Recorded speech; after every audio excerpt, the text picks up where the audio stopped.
For joining us again on TVC News. We are monitoring developments from the United Nations General Assembly, where Nigeria's Vice President Kashim Shettima has implored the African Union to reinvigorate diplomacy as the primary and most effective means of conflict resolution in Africa.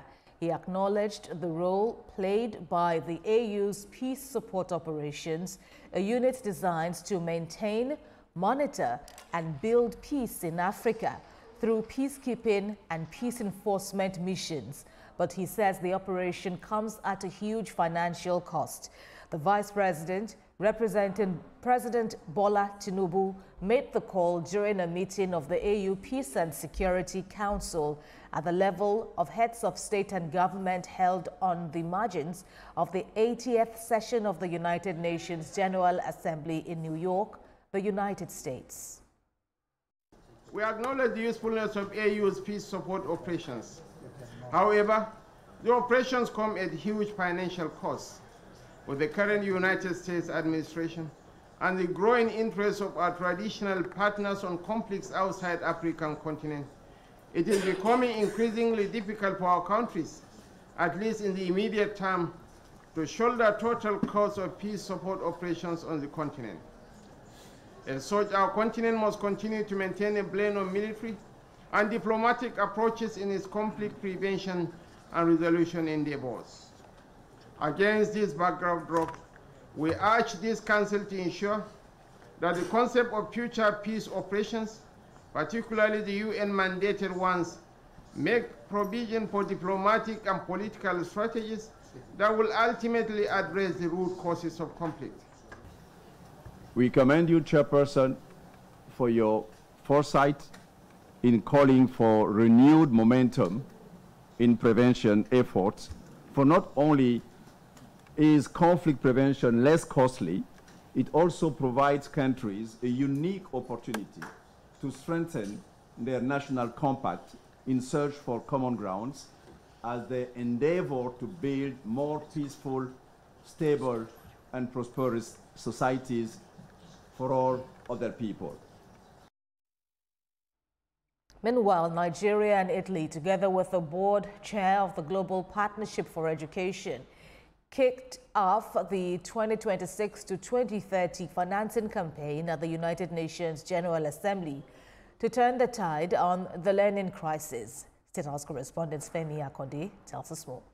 This campaign will help countries grow their own domestic education budgets, driving a shift towards sustainable, nationally led education financing. VP Shettima insists that a well-targeted education financing will address the root causes of instability, extreme poverty, youth unemployment, noting that GPE multiplies impact through financing, policy support, and targeted income. Senator Shettima said Nigeria is expanding every childhood's access, improving teachers' training, and investing in marginalized regions. The 2023 UNESCO Global Education Monitoring Report notes that an estimated 251 million children and youth around the world are out of school, a figure that is alarming and deeply troubling. Nigeria continues to carry one of the largest burdens of out-of-school children in the world. Conservative, evidence-based estimates show that at the primary level, roughly 10.2 million children are out of school, and an additional 8.1 million are out of school at the junior secondary school level. These statistics translate into millions of lost opportunities, lost futures, lost promise, and wasted productivity. Indeed, these are not abstract numbers. They represent girls and boys who are more likely to be trapped in poverty. Colleagues, during these difficult times, we recognize that many issues compete for attention, from conflict to climate change to poverty.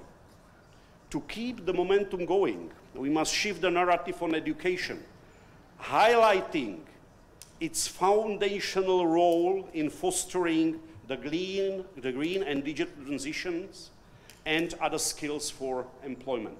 The financing campaign comes at a pivotal moment as the largest generation of young people in history are coming of age. By 2040, nearly 900 million young people across 91 countries currently working as GPA partners will enter the workforce. Within just 2 years, 6 million more children could be out of school. Cuts to lifelines like school meals could leave classrooms emptier and children hungrier. If we allow this to happen, it will no longer be an education crisis. It'll be a crisis of humanity. A quality education is not only their fundamental right, but also the key to unlocking their potential. Yet, as we speak, more than 270 million children and youth are out of school. Sadly, over 100 million of them are in Africa.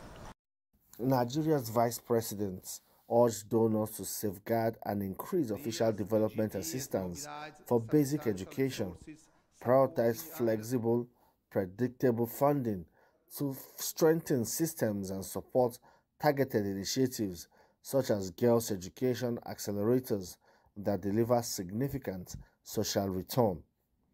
Femi Akonde, TVC News, New York.